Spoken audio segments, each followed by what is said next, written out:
depois, partiu dali e foi para a Galileia, porque Jesus mesmo testificou que um profeta não tem honra na sua própria pátria. Chegando, pois, à Galileia, os galileus o receberam, porque viram todas as coisas que fizera em Jerusalém no dia da festa, porque também eles tinham ido à festa. Segunda vez foi Jesus a Caná da Galileia, onde da água fizera vinho, e havia ali um oficial do rei, cujo filho estava enfermo em Cafarnaum. Amém? Então, quem veio quarta-feira, você vai se lembrar. Quem estava aqui quarta-feira? Estava? Você vai se lembrar da palavra que eu trouxe aqui, que foi a transformação da água para o vinho, que Jesus estava naquele casamento e que ele operou um milagre de transformação. Todas essas pessoas que viram o milagre acontecendo, e esse servo do rei, ele estava na ocasião, ele ouviu falar do milagre.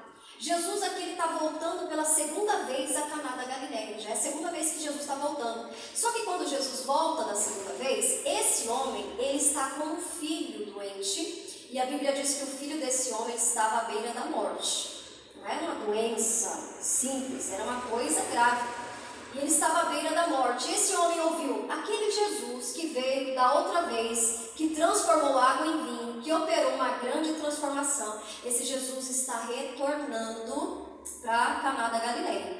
E o homem já foi de encontro com Jesus. Você vê a importância de nós falarmos e espalharmos as boas novas, que vem a fé ao coração da pessoa. Irmãos, e quando esse homem chega diante de Jesus, ele vai fazer uma intercessão. O que é uma intercessão? É orar em favor de alguém. É você falar para Jesus sobre uma pessoa. Senhor, eu estou orando aqui por fulano, eu estou orando por fulana, eu estou intercedendo por essa pessoa. Isso chama-se oração de intercessão. Amém? E a Bíblia fala que o pai estava intercedendo por aquele filho. E no versículo, vamos lá, versículo de número 47, diz: ouvindo este que Jesus vinha da Judeia para a Galileia, foi ter com ele e rogou-lhe que descesse e curasse o seu filho, porque já estava à morte. Então Jesus lhe disse: se não virdes sinais e milagres, não crereis. Em outras palavras, Jesus está dizendo assim: porque você viu o milagre da vez passada, agora você está crendo, né? E ele diz aqui, ó, disse-lhe o oficial. Esse aqui era um oficial, tá? Não era o centurião, não. Senhor, desce antes que meu filho morra. Disse-lhe Jesus: vai, o teu filho vive. E o homem creu na palavra que Jesus lhe disse e foi-se. Amém? Irmãos, para um pouquinho, deixa a sua Bíblia de lado, por favor. Aquele homem ele chega para Jesus e diz assim: Senhor, por favor, vamos para minha casa, porque meu filho está à beira da morte. Mas eu preciso que o Senhor desça antes que aconteça o pior, antes que ele morra. Só que Jesus não disse eu vou. Nesse caso não. No caso do oficial, Jesus não disse eu irei e lhe darei saúde, como no caso do centurião, né? Que era o servo, né, do centurião. Jesus fala para ele: vai, porque o teu filho vive. Ou seja, Jesus ele libera uma palavra para aquele homem. Aquele homem recebeu a palavra e ele confiou na palavra de Jesus. É isso que vai fazer diferença na minha vida e na sua. Quantas pessoas passam a maior parte do seu tempo ouvindo a palavra de Deus? Quantas pessoas têm o hábito de ouvir a palavra de Deus todo dia, a pregação da palavra, mas sai dali, a vida nem muda. A vida continua do mesmo jeito, até pior. A pessoa continua com medo, continua com ansiedade, continua com problema, a pessoa continua explosiva, irada, não tem mudança. Por que não muda? Porque, irmãos, o que vai mudar na minha vida e na sua não é a palavra, só a palavra. Por quê, pastor? A palavra de Deus não tem poder? Tem. Mas ela vai passar a agir quando eu recebo a palavra com fé. E a partir daquele momento eu acredito naquela palavra. Você precisa acreditar na palavra. A palavra que você recebe aqui no culto, você precisa acreditar. Ah, hoje a pastora pregou isso e isso. Não é a pastora falando, mas o Espírito de Deus ministrando ao seu coração. Então, meu Deus, eu creio naquilo que está sendo falado aqui. E eu creio que isso vai acontecer na minha vida. Se você tem esse posicionamento, meu irmão, você vai ser uma pessoa que vai viver de milagre. Você vai viver com uma vida transformada. A sua vida só vai melhorar, porque você recebe a palavra e crê. Recebe a palavra e crê. Recebe a palavra e crê. Amém? Jesus fala para o pai desesperado, vai que teu filho vive. O pai fala, o filho está morrendo. Jesus fala, vai, confia em mim.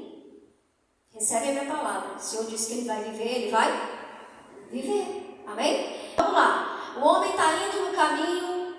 Ele está indo com a presença física de Jesus? Não. Ele está indo somente com a palavra de Jesus, né? Então ele sai, deixa Jesus lá, ele recebe a palavra e ele sai em direção à casa dele. Vai andando, vai andando, vai andando. Irmãos, e nesse percurso, nesse caminho, você acha que esse homem não foi tentado a duvidar? Foi. Você acha que o diabo não veio com pensamentos? Sei não, hein? Falou que vive. Ele nem foi não. Ele nem quis vir junto. Ele devia ter vindo junto.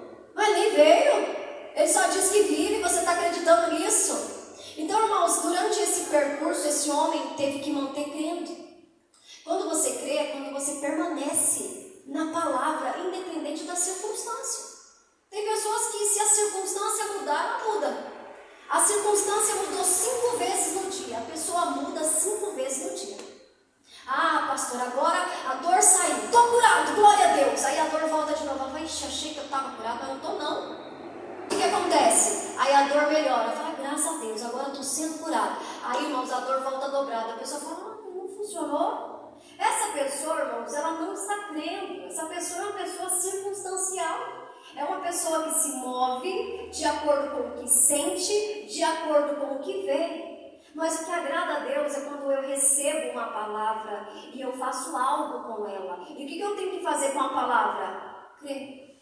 Eu preciso crer na palavra. Amém? Vai lá, abra sua Bíblia agora, por favor, em Mateus, capítulo de número 8. Mateus 8:5. Vai lá, meus irmãos, vamos ler juntos aqui. Ele diz assim: e entrando Jesus em Cafarnaum, chegou junto dele um centurião, rogando-lhe. De novo, esse aqui era o centurião, não era o oficial do rei, era o centurião. O que é centurião? Capitão de 100 soldados. E o centurião chega rogando-lhe e dizendo-lhe: Senhor, o meu criado, era o servo do centurião, aqui é o empregado, não é filho, é o servo.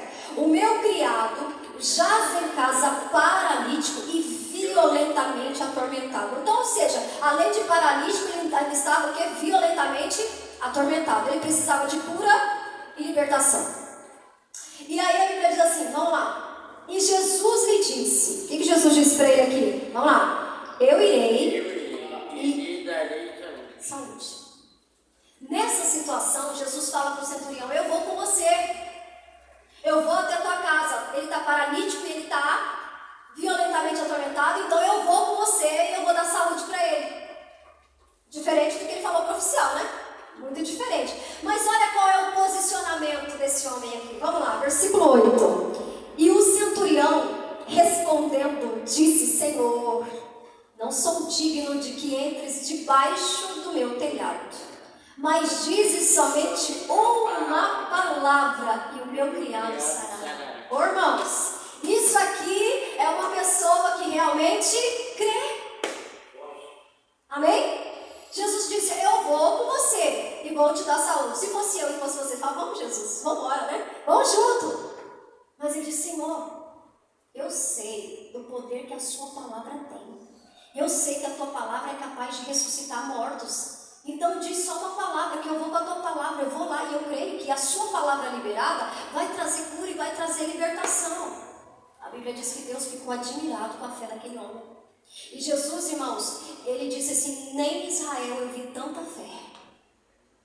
Duas passagens que diz que Jesus ficou admirado. Uma passagem é essa, que Jesus ficou admirado com tanta fé. E tem uma outra passagem que a Bíblia fala que Jesus ficou admirado com tanta incredulidade, né? E Jesus ficou admirado com tanta incredulidade deles. Então, que nós venhamos a chamar a atenção de Jesus com a nossa fé, não com a nossa incredulidade, irmãos.